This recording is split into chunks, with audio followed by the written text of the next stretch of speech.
our vision is to have more members of the African diaspora be properly represented in Finland. Everybody is welcome to be a member of Think Africa. Everybody is welcome to hold any position at Think Africa. We just need to get more people to know about what Africans are doing and how we are members, how we are influential members of society.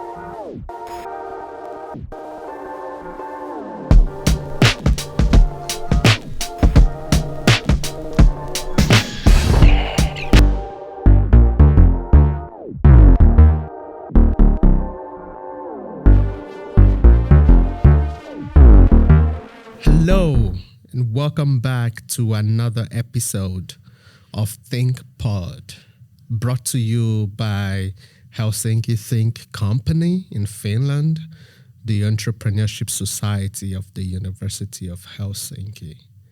My name is Yemi Butterman, and joining me today in the studio is Akin, the chairperson of Think Africa, and together we are going to be exploring the heart of Think Africa's impact and mission, and really how collaboration, representation, and inclusion are shaping a more integrated and harmonious society in Finland. This episode promises to be an exciting one, full of inspiration and insight, and as well as transformation. So let's dive right into it. Akin, it's good to have you around here. Thank you very much. Good to be here. Yeah. It's an honor to be here. Thank you very much. How are you today? I'm very well today. I've been a bit sick over the past few days, but I'm very, very well now. I'm doing better now. Thank you very much for having me. Well, it's really a pleasure to have you on ThinkPod. It's a pleasure to be here. Yes. For our audience who probably do not know what Think Africa is about. So my first question to you today is, what is Think Africa? And if you can also take me back into those early days when this whole idea and the initiative came into existence. Like, what was it like? Well, thank you very much for that, for the question. Well, Think Africa is a community-driven organization that tries to promote collaboration, participation, diversity, and representation of the African community, the African diaspora here in Finland, with ourselves, amongst ourselves, and also with the host community of Finland. We do this by engaging, promoting, and empowering ourselves in many different ways, including the arts, entrepreneurship, social entrepreneurship, education, culture, all kinds of ways that we can organize ourselves and make an impact in the society that we have found ourselves. So we, as an organization, our aim is to engage and ensure that we, as people, realize our potential here in Finland. And when I say as people, I mean as members of the African diaspora here. The African diaspora, of course. Realize our potential in Finland, and also not only that, but also be properly integrated into the community that we have found ourselves, the society, general population that we have found ourselves, and to also be able to help Finland to work with African countries back home, because we come from African countries, as you know. Well, not all of us, of course. Some of us were born here, so they are better integrated here, and some of us came as immigrants. As immigrants, right? So we also aim to improve collaboration between Finland and many of the African countries that we represent here in Finland. Right. So it's more or less like your organization exists to sort of bridge that socio-cultural gap and probably promote and foster. Is it only art, entrepreneurship, or economy, or or is it like a general sort of like it is a general thing, all-round aspect? it is pretty general in that, and we don't exist to just do that. We exist to serve our people here, the members of our organization here, and by extension, the members of our African diaspora community here. So not only do we want to promote collaboration between Finland and African countries, we also want to promote collaboration between Finland and members of the African diaspora who are already here, and also, to be able to not just, to integrate properly to the society, but also to have ourselves, our own networks, to help ourselves, as it were, to engage with ourselves. So we have 3 tenets: is to engage, to empower, and to promote ourselves in this society, and also in our various home societies, as we like to put it. So we also work in several different. It depends on who is doing the thing, right? So we are volunteer-led. So if, for example, a member of Think Africa is a musician, for example, we will work with that person to ensure that he realizes his dreams or his goals as a musician here in Finland. And if a person is an entrepreneur, we work with them to realize their entrepreneurial goals and mission and vision as well. So it's a sliding scale. We don't have any specific area that we work in. We work in all kinds of areas. As long as it involves African diaspora. Precisely. As long as there's somebody here who is here, a member of the African diaspora, it's our field. So, so let's kind of like ponder a little bit about the origin. I'm kind of like wondering how the initiative got sparked. Is it like someone just kind of like, how long has Think Africa? Think Africa was registered in 2014. That makes it 9 years this year. But Helsinki Think Company is 10 years. Which is also very, because we as you might very well know, I don't know if you know this, but we are kind of an offshoot of Helsinki Think Company. Not offshoot per se, we started around the same time, but the idea came from students here in the University of Helsinki, international students, including also non-international students, to put it like that, who thought that the image or the image of the African person in Finland was not, as they thought, was not what it should be. So they thought of doing things with international students to bring something forth that would properly represent an individual or group of members of the African diaspora here. So they started first with, so Think Africa itself is 9 years old, but Think Africa Week is 10 years old. So they started the first Think Africa Week was in 2013. And we've had Think Africa Week almost every year for 10 years. So 10th year anniversary is this year. We're having Think Africa Week again in November as what jubilee is the 10 years. Anyway, so we're having a decade. Having a decade. Decade is better. Of Think Africa Week. So in the beginning, it was just students, international students, and also Finnish students who thought, oh, look, what's going on? Africa is not properly represented here. Let's do something together as people who have African friends or who are exposed to Africa and to African countries. Let's do something together that will engage ourselves and engage the society that we live in, especially here in Helsinki at the time. And they did that, and that was what gave birth to Think Africa, and we've been stronger ever since. I have to say though that there was a lull for a while between I think 2016 and 2018. That was when the group that I am a part of came along to take over the reins, because of course everybody grew up, people left, went to do other things, people moved back home, people moved abroad, and so on and so forth. So Think Africa was no longer able to stand because everybody left because they were students, right? International students. And then in 2018, we got wind of it and we came on board, about 8 of us, to take the reins from the last 2 people who were the last people standing.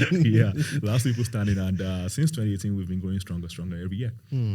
That's empowering, the idea of like going stronger and stronger every year, because the question I was actually thinking in my mind was to kind of understand how Think Africa has then evolved in that last 9 or 10 years, because community building is never an easy subject.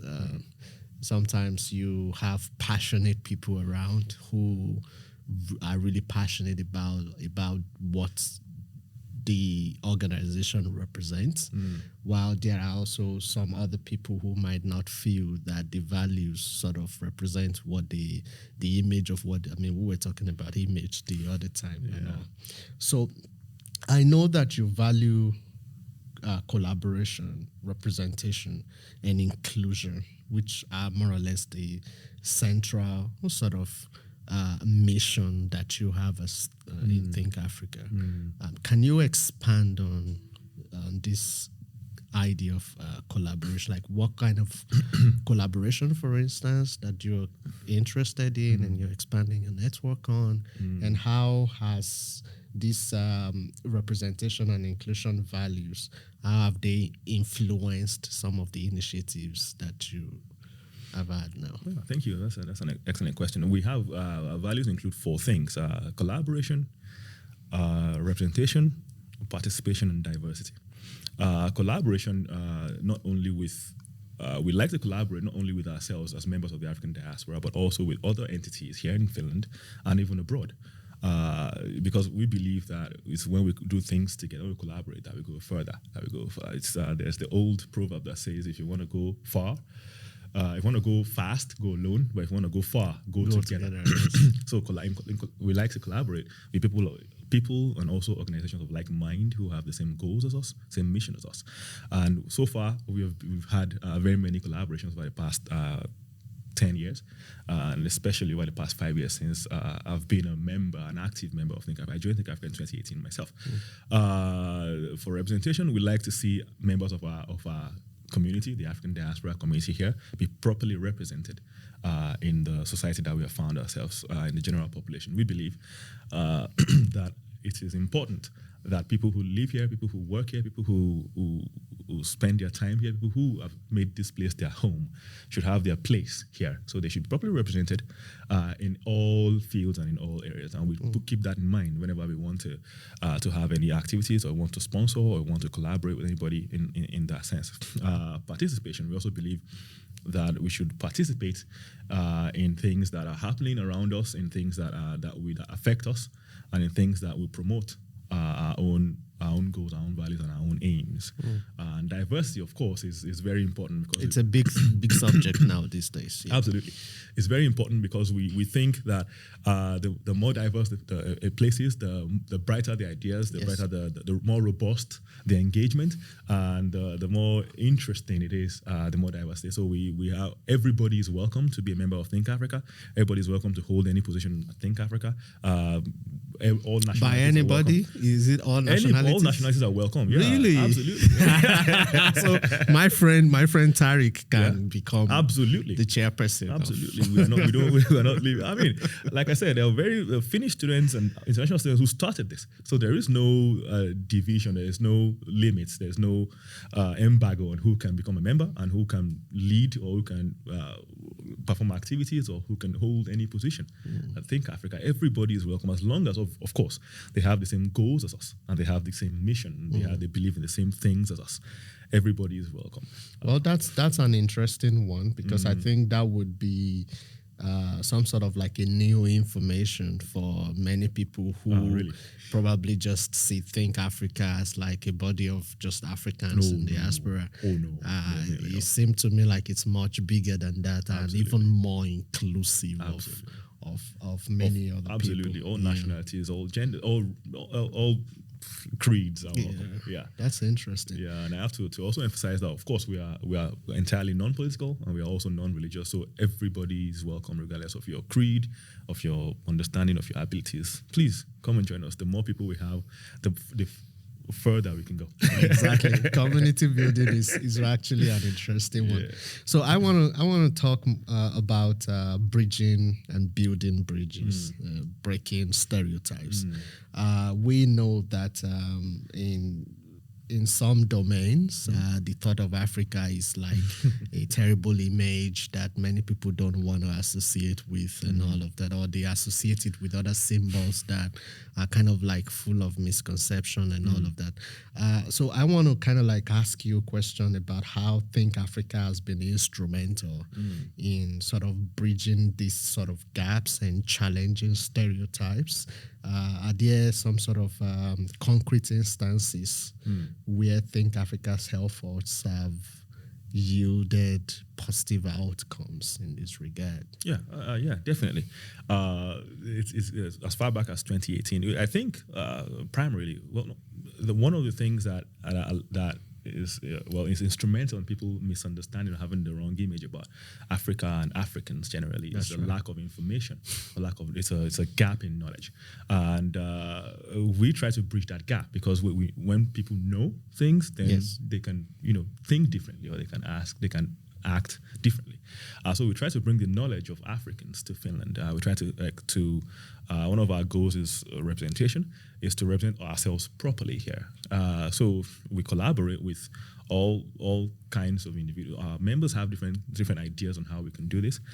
So far, we've done many activities in this regard. One of the very first things that we did in 2018 was actually with, not in collaboration with Think Company, but we used one of your spaces. Okay. What was the name? Close to the Cluvy. Okay, Cluvy, yeah. We used the space there to have a business panel, it was called. Right. It was to showcase Africans in business here who are either entrepreneurs. There were 4 guests at the time. There was a person who is an industrialist. She is a manufacturer who was on the panel. There's a person who's an artist who is not just an artist, who has many patents as an artist, who is African, who's from Ugandan Finnish, who was also on the panel. We had a person who is a cultural enthusiast, a cultural innovator, who's from Vasa actually, who was also on the panel. And there was a person who owns a restaurant. I'm sure you know the name of the restaurant. Right. I'm not naming any names. So many. And they sell good food. They do sell good food. So we had these people who are doing such interesting, wonderful things be on a panel and give the audience an opportunity to learn about how they got to where they are, and how they can assist and how we can collaborate to get other people there as well. So that event had the interesting result of exposing these people who are doing things in isolation, not in isolation, but who are doing things in their different positions, but who nobody or people are not usually very aware of. So there are many brilliant things that Africans are doing here that encourage that knowledge of is lacking. We just need to get more people to know about what Africans are doing and how we are how we are influential members of society, and how we are hard-working members of society. And then that image will correct itself. Right. Because once people can see, oh, look, there's a person who is an artist, who is a world-renowned artist, a world-renowned innovator. There's so many entrepreneurs here who are doing things in IT, who are doing things in videography, who are doing things in music, who are doing things in business, entrepreneurship, who are doing so many wonderful things. And when we can bridge this gap and represent that, and the images that they see are not just images of poverty, not only from the continent, but also from here, then that will change people's mindsets naturally to view Africans properly, the way that we're supposed to be viewed as just any other group of human beings. Right. It's really interesting because I think one of the things that probably sits in the mind of most Africans has always been about this idea of image, and many people don't understand how much impact that has on the minority groups, especially in Finland, as to how to act in a society, how to expand their networks, and how to kind of like co-create events together. Because when you move into a new country, one thing you're kind of like always looking out for is whether you can see someone who is like you, who has also tried to build that sort of influence, and then it can help influence you. Absolutely. I think also that many of us also don't know of each other, so it's nice to bring everybody together. Oh, this guy is doing something interesting in the culinary industry or in the restaurant industry, or this guy is doing something very good in IT, or in security, or in social work. There's something. The people here who have social companies who cater to the needs of members of our diaspora here, and, family and so on and so forth. And when we come together, we know more about each other, and then we can collaborate and even make more of an impact on the society that we have found ourselves. Right. So I want to take us to how we can harness our networks for better collaborations. I, for one, believe that effective collaboration thrives on networks. skills and the resources. Right.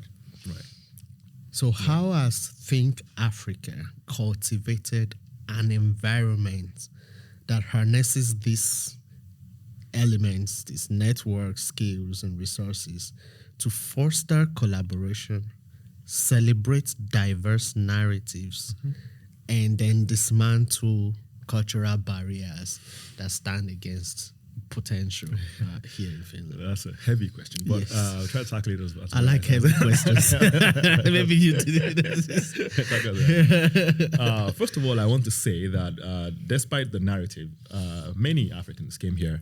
Not many, great many Africans came here to study. Yes. Many of us found ourselves in Finland not because of any other reason, but to learn a skill in school for the most part. And whatever skill that we get from school, these are skills that we own, that are ours. Many studied business, engineering, the arts, music, culture, social services, and so on and so forth. Science. Yeah, science. Yeah, it's we have a very large expert base, as it were.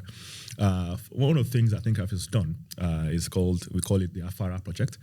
Afara in Yoruba means bridge, which is literally bridge. So we have this project where we are trying to, what we do is that for members, for volunteers of Think Africa, we go around the country actually to gather into a big database the expertise of the Africans who live here. People who have PhDs in technology, people who have PhDs in whatever, master's degrees, where they work, what they do, what skills they have, so that when anybody needs any services that requires a particular skill set, we have a person in our database who we can immediately link them to. This person is working in that field, I want to talk to them about it. This person is working in the other field, I want to talk to them about it. And this is something that we think is very important because nobody else has such a service that can be provided. So we are fostering networking by having this sort of thing happen and then referring people to this particular service. And we're also providing a venue for our members or for members of our community to be able to use their skills and expertise, which they sometimes or often gain from Finland in our society here and also back home. Not only that, we also have Finnish companies approach us when they want to go abroad to our countries, our member countries. And we have people who are very skilled and who are very knowledgeable about their own country, about the business environment there, investment opportunities that are there, and who have research data on what you want to do. And they can approach us. Many have already. We've done projects in Nigeria, projects in Uganda, to name a few, where the companies approached us and members of our organization have helped them to do their research back home or to launch their product back home or to be able to find their feet at all in these different African countries. We believe primarily, I think that collaboration includes networking, which is why we have very many networking events every year where people just come together, meet each other after a particular program, have panel conversations around a particular topic, and then we just figure out, oh, you do this, I do that. We can come together and make something happen. And we believe that when we do any of this with the right skills, the right expertise, right networks, the right resources. Resources a bit, when we talk about resources, we shouldn't only think about it in terms of money. Yeah, there's human resources. There's human resources as well. Yeah. So the resources are available, but the other side, the other kind of resource like funding is a bit difficult to come by for several reasons that we can get into another time. But human resources are available. Human resources are available. Yes. The skills are here. The expertise is here. We just need to be able to create an environment, which is what we are doing because we're a platform where people who have ideas, who have skills. I'll give you an example. There's a project called YEP, Youth Education Participation Program. I think I'm murdering the name, but that's the idea. This project was brought by a member of Think Africa who has a PhD in youth education. I'm not sure if she has a PhD in youth education, but she has a PhD definitely. And she was of the opinion that she wanted to work with the youth. What are the youth doing in school and how can we expose them to new and brighter ideas? I remember that one of the reasons that I personally wanted to become an engineer when I was a child was that when I was about 7 or 8, we went to the airport on excursion. And that was such an exciting thing for me at the time that it made me want to work with aeroplanes, mechanical things. So in her idea, this has nothing to do with me, she thought that we should engage the youth, the young people, and they should know one another, and they should do things together. For example, visit the science museum, the astronomic, because that would expose people's minds. Expose them, which the information that they would otherwise not have. Yeah. Expose them to these different things, not just one another, but these different ideas, museums that they may never go to, even sports that they may never have to do. You know, people don't talk so much about sports and museums, and I have kind of like found those two to be transformative in a way of like expanding your networks. Yeah, absolutely. And building and meeting new people. Absolutely. I think it shapes ideas. It does. It does. It does. And, what I'm trying to say is that I think Africa is not only focused on the people who are already adults here. We also have people, members of our community, who are interested in younger people, and also who have the skills and expertise necessary to be able to engage with younger people and bring them up so that they can be useful and very productive members of society. Are these younger people that we're talking about, is this project sort of like targeted on to only younger people from African descent, or like? Yes, that particular project is for young people of African descent. And right now, the program was actually very successful to the point where it's now its own organization, actually. Wow. So it started at Think Africa and using Think Africa's resources and Think Africa's platform.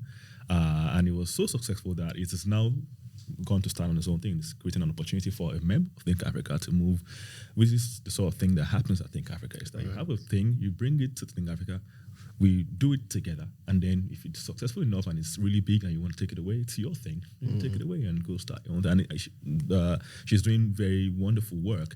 In fact, I think that recently they went abroad actually with some of these kids in different batches to expose them also to an international environment, and not just at home, but not just visiting, not just being exposed to things that they normally might not be able to see here, but also to things that exist in other climes as well, to expand their minds. So the skills, the expertise, the opportunities, the resources, with those things, we can do so many wonderful things. And we as a platform just provides environment and supports those kind of projects, which is amazing.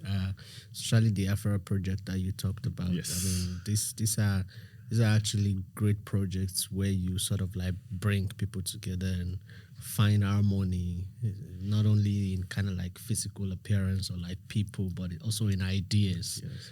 Skills, and then skills, expertise, resources, and all. So on your website, there is this idea of projecting authentic narratives. And so there is this idea that stories, because I thought about it and I'm like, okay, stories, of course, hold immense power in transforming people's perceptions. You know, think about it, transforming perceptions even about Africa or Africans in diaspora or Africans generally or people of color and all. So, but can you provide examples of how Think Africa's commitment to genuine storytelling has helped to amplify your mission, including integrating properly within the Finnish society? Thank you very much. Currently, this is interesting that these questions actually are the things that we are doing. Currently, we have a collaboration with the Helsinki film. No, hang on. It's called the African Express. This is a part of the yearly festival, the film festival in Helsinki. We collaborate with embassies here, African embassies here, and also with the organizers of the African Express to bring stories, authentic African stories from African movie directors and African actors, sometimes short stories, sometimes longer stories, to the Finnish audience. We work with the embassies to bring these stories from home, and we work with African Express to show them here. I was actually also interviewing some of the directors here when they came here from all over the continent. When you speak of authentic stories, this do not only include actual human lived experience. It also includes actual human imagination. Film, for example, is a story that we can engage with without having to have lived it ourselves. Right. So we are in collaboration with African Express. We're also collaborating again this year. We've been doing that for the past 2 or 3 years now. not only do we do that with adults, right? We do that with children. We have regular children's storytelling events. Wow. Where we have a facilitator who's probably written a book or who has some African stories to tell. And they not teach, but they expose these children to these stories that they would never might encounter here in Finland. So there's that. We have children's storytelling events and kids corners and so on and so forth that we use to engage the children. So again, it's across the spectrum from when you're young to the needs of the adults that we have these stories. And not only stories of just, tales or imagination. We also have stories of human beings, of ourselves. What are you doing? You've invented something in IT. You've invented something in media, for example. What are you doing?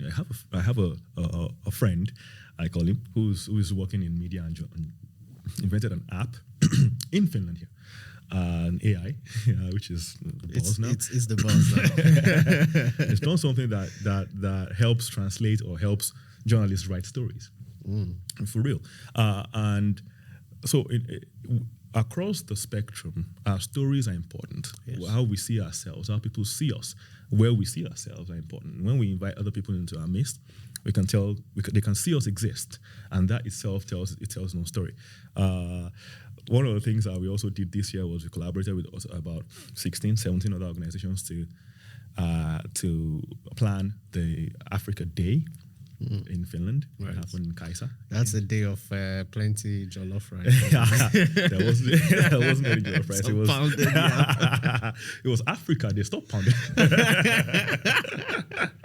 So we collaborated with other organizations and we brought the embassies in to showcase things from our continent, showcase what we're doing. We had so many different events. The ambassadors were there. The representatives from the Foreign Ministry of Foreign Affairs was there to come together, not only network and see what we're doing, but to also share stories, to also see people, to also see each other. So not to be long-winded, we have used our platform to enhance our own image here amongst ourselves and also with the Finnish society, such that when we approach the members of the general population, they know about us. Right. And they have a positive image of us, as opposed to the things that they see on TV, which are not very positive, I must say, unfortunately. Right. Unfortunately, it's do not just get into the stories on the TV, because sometimes it's kind of like it's unfortunate that those are the kind of stories that we stumble on, especially at this age, where you would expect a lot of new actions and new ideas that are coming from this African diaspora that you don't really normally see in the news. It's like when stories are undertold. I don't know if I should say this, but I have a thought. It is interesting to note that sometimes when good stories emanate from our community, they don't get talked about. Right. But then when something scandalous happens, which as it happens in all communities, so we're just human beings too. Sometimes there's a scandal, right? Every now and then, spice things up with a scandal. Yeah. As every other community does. Those scandalous things are the things that get the media attention. Nobody discusses when Africans do well. Right. We're trying to also change that narrative. If we can own our own narrative, our own media, then we can also tell our own stories in a way that is conducive to our own lived experience. Right. And I think that's probably what sits at the center of the mind of most Africans these days. We just want to exist. We just want to be, right? I just want to show up and exist. I don't want to be burdened by all of these other things. There's a good what's his name? There's a good speech even by the author El Nathan John, Nigerian, and in the speech he said, if you want to do anything for the African, just leave him alone. Don't ask him where he's from. Don't ask him any questions. If he wants to dance in the rain, let him dance in the rain. If he wants to, let him be. We just want to exist. Just want to live and go home to our kids just like everybody else. It's nothing special. We don't have to be excellent before we are treated properly. It's like craving a room of your own in a sense, in order to kind of like explore your potential. Okay, so I want to quickly because I think it's one aspect that I've not really delved into, which is about challenges. So mobilizing support, whether emotional, mental, or financial, comes with challenges. Absolutely. Could you share insights into Think Africa's most significant hurdles? And how have you navigated these challenges, and what strategies can you offer? I'm a fan of tips and strategies, because I myself have my own struggles, but I'm always kind of like happy to learn about how the kind of tips and strategies that you have found to be valuable, especially with how you mobilize support for your projects. Right, it's a very interesting question about challenges. There's so many challenges. We'll be here for days, but I may not talk about the most significant challenges. I talk about just challenges generally that we've faced. One of the main challenges that we've faced is a challenge of access. Right, it's that we don't really have our own spaces. So we have to go looking for spaces to do our events and to do our own things. So it's challenging to get a space, especially if you don't have any money, and also to know what's happening. One of the other things that we face is the narrative challenge. Where do we tell our own stories? Who's going to listen to us? And then one of the ways in which we can overcome that is to have our own voice, to have our own media, which is what we do. For example, one of the challenges that we have as a community that Think Africa is trying to solve is the participation in government, in politics, in economics, and these things that naturally affect us because we live here. And one of the ways in which we try to overcome that is by having something that we call the I Vote series, which is to engage people who are running for election from different political parties. Oh, actually, I saw that one where you kind of like bring, and I think it's a very great initiative, especially for people who don't know that, who don't know the participants, who don't even know who is contesting and what do they stand for, why do they exist, why should we vote, for their platform. And I think that I Vote is kind of like doing justice in that sense. And also one of the other things one of those challenges that we face, not just as Think Africa, but also as a community, is careers, right? So people who have skills or who are skilled find it difficult to get jobs or to get to make their own way. Not everybody is entrepreneurial. We have to be frank. So some people like to work for in companies and so on. So one of the ways that we have figured out to change this is to have the Think career, which used to be called the Think Africa Mentorship Program, which is a mentorship program that brings people who are already a bit further down the road in their career to engage or interact with people who are a bit, still up the road in their careers. So to give them tips, this is how you do it, or what, and this cuts across all fields of endeavor, right? So not just the simple ones, the interesting ones, but every field. So we have it every year, twice a year. Now we got funding for that, so that's really good. Twice a year, we get these mentors and we get these mentees to interact. Sometimes freely, sometimes together to network as well. We have events where we bring everybody together. And we also match mentors to mentees. And that's been we've been running it for 2 years before we got any funding for it. So we've been running it based entirely on volunteer work. And then this year we applied for funding last year. We didn't get it. But the data shows how successful it's been, how people get work once they go through the Think career. So we're starting another one actually fairly recently, fairly soon.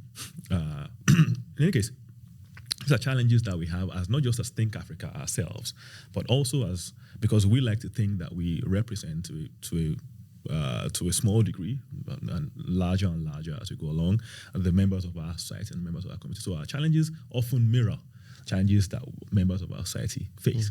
The thing that I will talk about finally is about how difficult it is to get the spaces that we need in terms of funding. It's a very important part of these challenges that we face.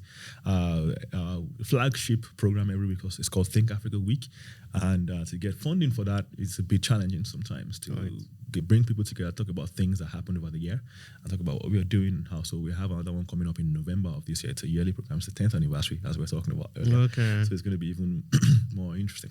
But so the ways that we have figured out to overcome these challenges have been innovative. They have been very skilled because we have a very skilled member base, and we're grateful for that. And we hope that this challenge, as we go on, these challenges get a bit less and less difficult, and maybe even disappear completely. So we don't have to bend over to try to solve these challenges that may be basic for other people. Right. And when is this African Day coming up again? Africa Day happened already in May. Oh, it happened in May. Yeah, there is in May, one you said is coming up in November. That's the Think Africa Week. The Think Africa Yeah, Week. it's Is it going to be like a week? Okay. It's a week-long series of events. That we have. We had one last year. Shifting perspectives, we have one every year. It's a week-long series of events, and this one for this year is called Diaspora in Action, which is to showcase what members of the diaspora, of the African diaspora, have done or are doing in Finland, including individuals and organizations and communities and so on and so forth. And we have that in collaboration with several other organizations and people to bring people together. There's going to be fun. There's going to be serious conversation. There's going to be fun. There's going to be events for kids. There's going to be events for families and so on and so forth. So we discuss all of these things at Think Africa Week every year.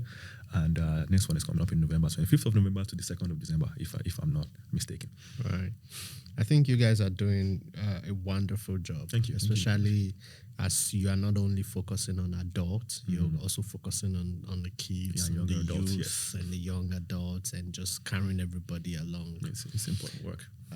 That is going to take me to the last question, which is about the future. And this is one question that I kind of like always like to ask people, because I think that for me, I have come to be fascinated about just three things about people, about your services or your product or your company. For me, it's about the value, it's about the mission, and it's about the vision. Like, what do you see happening, in the future? And so this future vision for unification is what I want you to quickly talk about.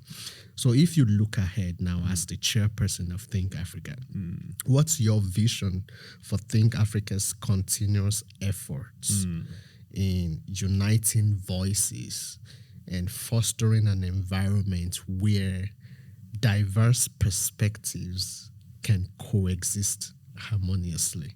Well, that kind of question. Thank you very much. That's a very interesting question, even though it is straightforward.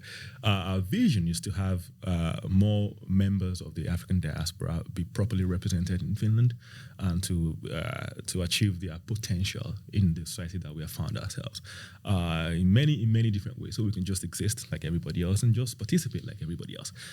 So.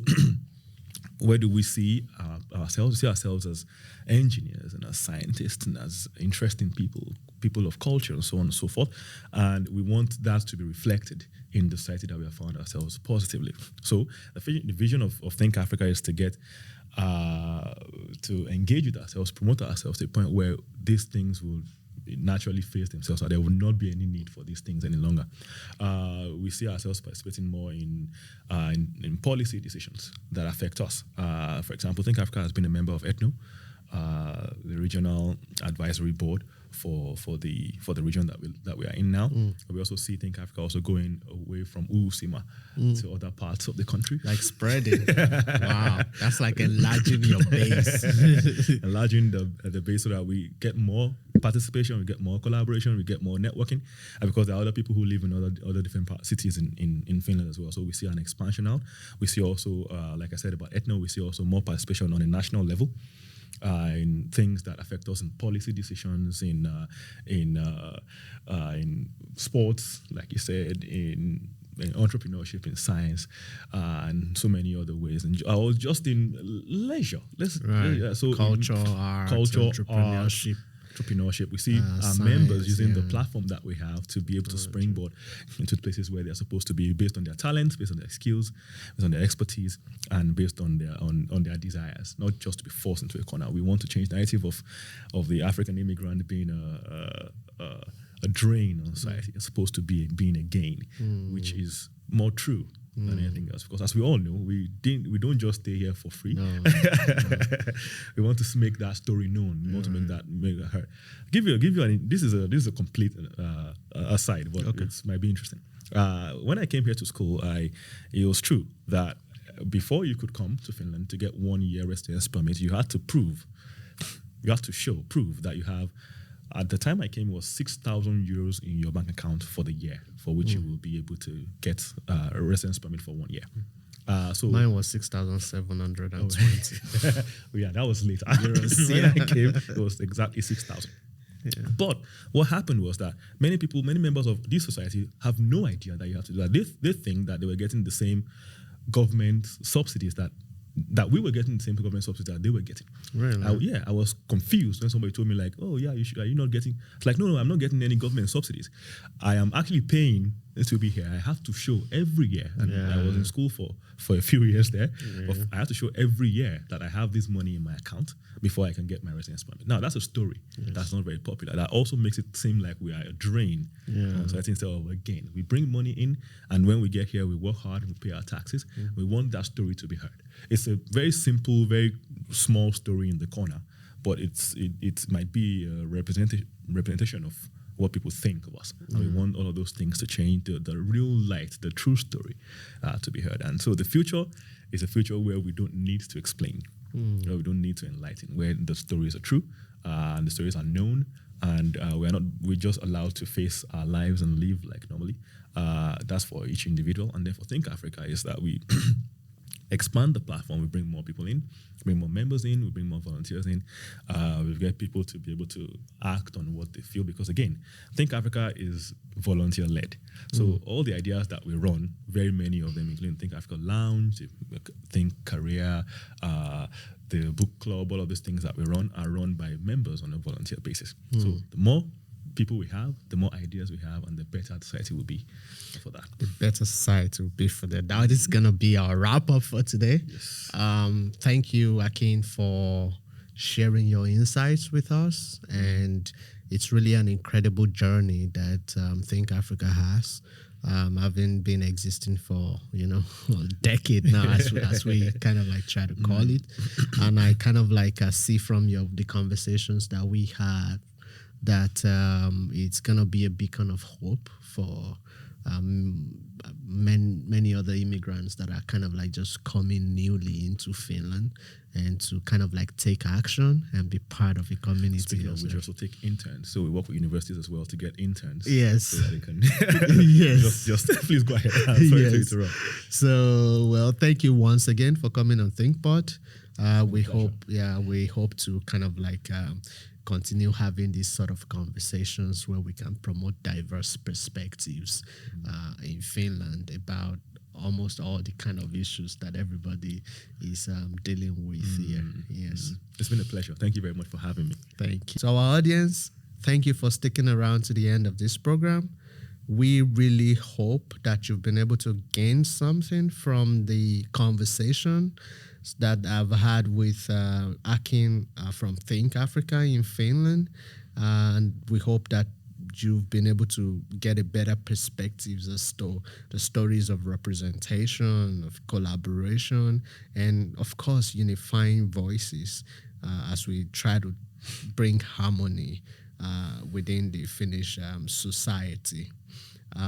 If you like these discussions, this program, please like this channel. You can leave us with your comments. We would definitely love to see your feedbacks. And you can also subscribe. And please do subscribe on our channel as we try to bring you authentic stories and perspectives and ideas from the heart of Helsinki. And until next time, I'm Yemi Butterman. See you again. Bye.